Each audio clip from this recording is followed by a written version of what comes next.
10 seconds, 5 seconds, start. In so far as the high courts of Andhra Pradesh and Madras in the said two decisions held that sales took place within the state, we are in agreement. The court finally concluded as a short question, therefore, that arises in all these matters is whether sale of the goods in question took place within the territory of Tamil Nadu. In these cases, sale took place by appropriation of goods. Such appropriation took place in bonded warehouse. Such bonded warehouses were within the territory of state of Tamil Nadu.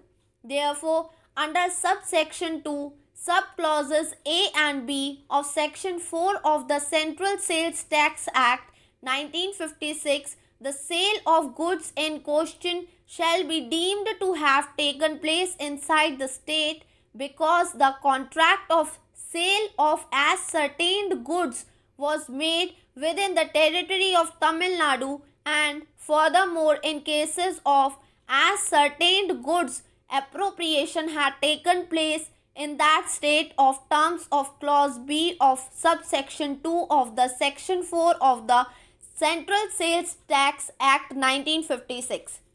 There is no question of sale taking place in course of export or import under section 5 in this case.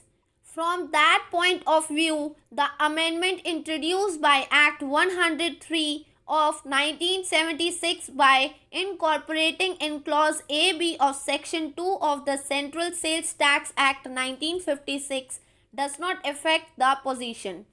In this connection, reference may be made from the observations of this court in Bumrah Shell Oil Storage Limited, where it has been held that customs barrier does not set a terminal limit to the territory of the state for sales tax purposes.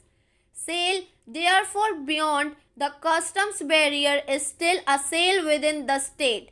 The amendment introduced in Section 2 by the Act 103 of 1976 does not affect the position because the customs station is within the state of Tamil Nadu.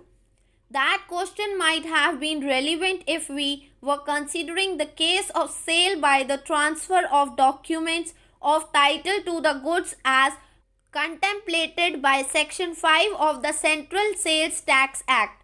In the premises, we are unable to accept the contentions urged on behalf of the appellants in the civil appeals and also the contentions urged in the writ petition.